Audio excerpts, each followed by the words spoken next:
ನಾಳೆ ಬರುವಂತ ಶನಿವಾರ ಮೇ 9ನೇ ತಾರೀಕಿಗೆ ನಮ್ಮೆಲ್ಲರ ಧೀಮಂತ ನಾಯಕರಾದಂಥ ರೈತ ನಾಯಕರಂತ ಯಡಿಯೂರಪ್ಪನವರ 50 ವರ್ಷಗಳ ಒಂದು ರಾಜಕೀಯ ಜೀವನದ ಒಂದು ನೆನಪನ್ನು ಇಟ್ಕೊಂಡು ಅವರ ವಿಚಾರಗಳು ಅವರ ಹೋರಾಟಗಳು ಮುಂದಿನ ಒಂದು ಪೀಳಿಗೆಗೆ ಒಂದು ಪ್ರೇರಣೆಯಾಗಿ ಇಟ್ಕೊಂಡು ಎಲ್ಲ ಅಭಿಮಾನಿಗಳು ಸೇರಿಕೊಂಡು ಚಿತ್ರದುರ್ಗದಲ್ಲಿ ಅಭಿಮಾನೋತ್ಸವ ಅಂತೇಳಿ ಕಾರ್ಯಕ್ರಮವನ್ನು ಹಮ್ಮಿಕೊಂಡಿದ್ದಾರೆ. ಸೊ ಆ ದೃಷ್ಟಿಯಿಂದ ನಾವು ಮತ್ತೆ ನಮ್ಮ ದಾವಣಗೆರೆ ಜಿಲ್ಲೆಯ ಎಲ್ಲ ಮುಖಂಡರುಗಳು ಎಲ್ಲ ಒಟ್ಟಾಗಿ ಸೇರಿ ಪೂರ್ವಭಾವಿ ಸಭೆಗೋಸ್ಕರ ಆಗಮಿಸಿದ್ವಿ.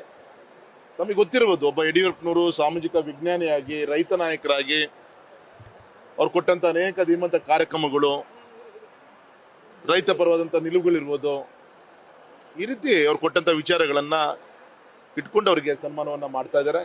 ಹಾಗಾಗಿ ಈ ಸಂದರ್ಭದಲ್ಲಿ ಇಷ್ಟು ಮಾತ್ರ ನಾನು ದಾವಣಗೆರೆ ಕ್ಷೇತ್ರ ಯಡಿಯೂರಪ್ಪನವರಿಗೆ ಮತ್ತು ನಮ್ಮ ಸಂಘಟನೆಗೆ ಯಾವತ್ತೂ ಕೂಡ ಶಕ್ತಿ ತುಂಬಂತ ಕ್ಷೇತ್ರ ಇದು. ಮತ್ತೆ ಚಿತ್ರದುರ್ಗಕ್ಕೆ ಹತ್ರ ಇರುವಂತ ನಮ್ಮ ದಾವಣಗೆರೆ ಜಿಲ್ಲೆ ಆಗಿರಿಂದ ಇಲ್ಲಿಂದನೇ 1 ರಿಂದ 2 ಲಕ್ಷ ಜನ ಬರಬಹುದು ಅಂತೇಳಿ ನಮ್ದು ಎಲ್ಲರಿಗೂ ಕೂಡ ನಿರೀಕ್ಷೆ ಇದೆ. ಸೊ ಆ ದಿಕ್ಕಲ್ಲಿ ಇವತ್ತು ನಮ್ಮ ನಿಕಟಪುರ ಶಾಸಕರು ಇರ್ಬೋದು, ನಮ್ಮ ನಾಯಕರುಗಳಂತ ರೇಣುಸ್ವಾಮಿ ಇರ್ಬೋದು, ನಮ್ಮ ಹಿರಿಯರಂತ ಸಿದ್ದೇಶಣ್ಣ ಇರ್ಬೋದು, ಈ ರೀತಿ ಇವತ್ತು ಎಲ್ಲ ಕುತ್ಕೊಂಡು ಇವತ್ತು ಚರ್ಚೆ ಮಾಡಿ ರವೀಂದ್ರನಾಥ್ ಅವರ ನೇತೃತ್ವದಲ್ಲಿ ಚರ್ಚೆಗಳಾಗಿದೆ.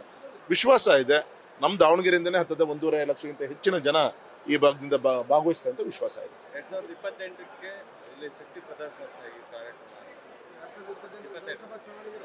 ಅಲ್ಲ, ಈಗ ಬಿಜೆಪಿ ಯಾವತ್ತೂ ಕೂಡ ಯುದ್ಧ ಬಂದ ಶಸ್ತ್ರಾಭ್ಯಾಸ ಅಂತ ಇಲ್ಲ. ಯಾವತ್ತೂ ಕೂಡ ಸಂಘಟನೆಗೆ ತಂದೆ ಆದಂತ ಒಂದು ಶ್ರಮವನ್ನು ಹಾಕ್ತಾ ಇರ್ತಾರೆ.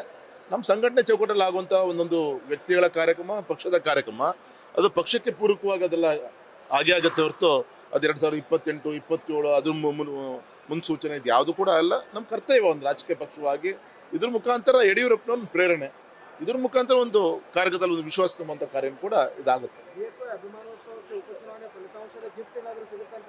ವಿಶ್ವಾಸ ಇದೆ. ನಮ್ಮ ದಾವಣಗೆರೆ ಊರು ದೇವತೆ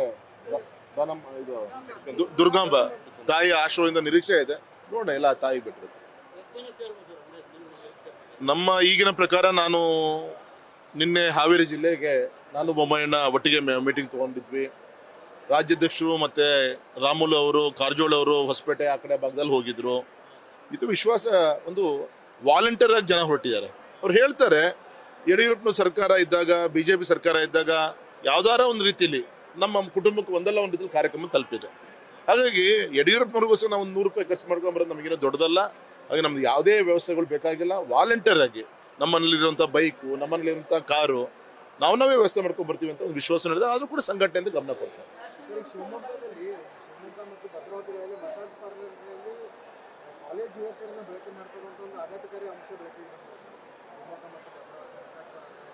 ನನ್ನ ಗಮನಕ್ಕೆ ಇವತ್ತು ನೋಡಿ, ನನಗಿನ್ನೂ ಆ ವಿಚಾರ ಯಾವುದು ನನ್ಗೆ ಗೊತ್ತಾಗಿಲ್ಲ. ಇವತ್ತೇ ನಾನು ನಡೆದಿದ್ದ ಘಟನೆ ಆದ್ರೆ ನಾನು ಹೋದ್ಮೇಲೆ ಗಮನಿಸ್ತೀನಿ.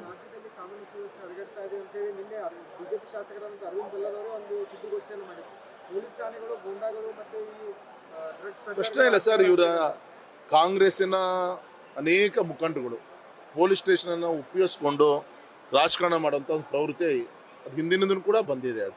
ಅದನ್ನು ಮುಂದುವರಿಸ್ಕೊಳ್ಳುವಂತ ಪ್ರಯತ್ನ ಇವತ್ತು ಮಾಡ್ತಾ ಇದ್ದಾರೆ. ಹಾಗಾಗಿ ಜನ ಎಚ್ಚರಗೊಂಡಿದ್ದಾರೆ. ಯಾಕಂದ್ರೆ ಇವತ್ತು ದೇಶದಲ್ಲಿ 29 ರಾಜ್ಯಗಳಲ್ಲಿ ಅಥವಾ 30 ರಾಜ್ಯಗಳಲ್ಲಿ 22 ರಾಜ್ಯದಲ್ಲಿ ಭಾರತೀಯ ಜನತಾ ಪಕ್ಷ ನೇತೃತ್ವ ವಹಿಸ್ಕೊಂಡಿದೆ. ಅಂದ್ರೆ ಇವರ ಹಳೆಯ ತುರ್ತು ಪರಿಸ್ಥಿತಿ, ಗುಂಡಾಗಿರಿ, ಇದು ವಿರುದ್ಧನೇ ಜನ ಕೈ ಜೋಡಿಸಿರೋದು. ಹಾಗಾಗಿ ಕರ್ನಾಟಕದಲ್ಲಿ ಏನು ದೂರ ಇಲ್ಲ ಸರ್. ಮತ್ತೊಮ್ಮೆ ಮೋದಿಜಿಯವರ ನೇತೃತ್ವ ಸರ್ಕಾರ ಆಡಳಿತ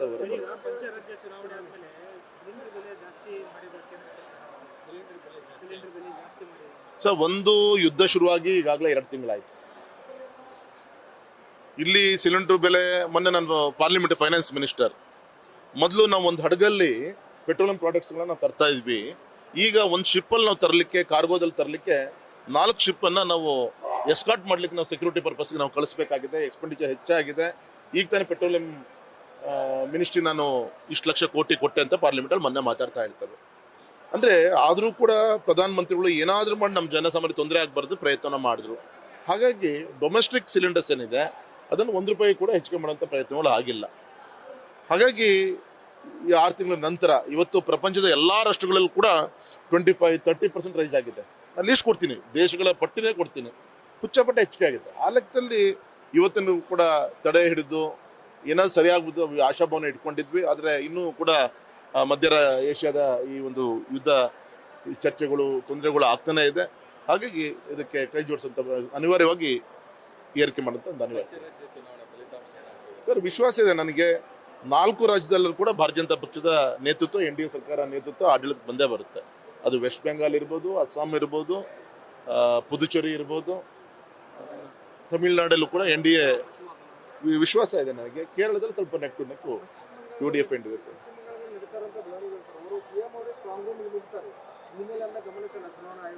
ಅವರು ಈ ಮೊಸರಲ್ಲಿ ಕಲ್ಲು ಹುಡ್ಕೊಂತ ಕೆಲಸ ಇವತ್ತಲ್ಲ ಸರ್. ಈಗ ಸ್ಪೆಷಲ್ ಇಂಟೆನ್ಸಿವ್ ರಿವಿಷನ್ ಅದ್ರ ಬಗ್ಗೆನೂ ವಿರೋಧ. ಅವರೇ ಕಪ್ ಕೋಟ್ ಹಾಕೊಂಡು ಕೋಟೆ ಹೋಗಿ ಭಾಷಣ ಮಾಡಿ ಬಂದರು. ಎಲ್ಲ ಒಂದು ಪೊಲಿಟಿಕಲ್ ಗಿಮಿಕ್ ಬಿಟ್ರೆ ಅವ್ರಿಗೆ ವಿಚಾರಗಳೇ ಇಲ್ಲ ಅಂದೆ. ಹಾಗಾಗಿ ಈ ರೀತಿ ಅವ್ರಿಗೆ ಗೊತ್ತಾಗಿದೆ, ಸೋಲು ನಾಳೆ ಕಟ್ಟಿಟ್ಟು ಬುತ್ತಿ ಅಂತ ಹೇಳಿ ಗೊತ್ತಾಗಿ ಈಗ ಈ ರೀತಿ ಅಂತ ಇನ್ನೊಂದು ನಾಟಕವನ್ನು ಮಾಡ್ಲಿಕ್ಕೆ ಕೊಟ್ಟಿದ್ದಾರೆ. ಸರ್, ಯಾವಲ್ಲೂ ಕೂಡ ಚುನಾವಣಾ ಆಯೋಗ ಸ್ಪಷ್ಟನೆ ಕೊಟ್ಟಿದೆ.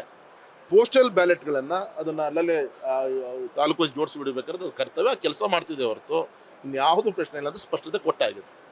ಇವರಿಗೆ ಯಾವುದೇ ಪ್ರಜಾಪ್ರಭುತ್ವದ ಅಂಬೇಡ್ಕರ್ ಅವ್ರ ಬಗ್ಗೆನೂ ವಿಶ್ವಾಸ ಇಲ್ಲ, ಸಂವಿಧಾನದ ಬಗ್ಗೆ ವಿಶ್ವಾಸ ಇಲ್ಲ, ಯಾವ ಅಂಗದ ಬಗ್ಗೆ, ನ್ಯಾಯಾಲಯದ ಬಗ್ಗೆ ವಿಶ್ವಾಸ ಇಲ್ಲ, ಚುನಾವಣಾ ಆಯೋಗದ ಬಗ್ಗೆ ವಿಶ್ವಾಸ ಇಲ್ಲ, ಯಾರ ಬಗ್ಗೆ ವಿಶ್ವಾಸ ಇದೆ? Thank you. ನ್ಯೂಸ್ ಫಸ್ಟ್ ನಿರ್ಭೀತಿಯಿಂದ ನಿಮ್ಮ ಪರವಾಗಿ.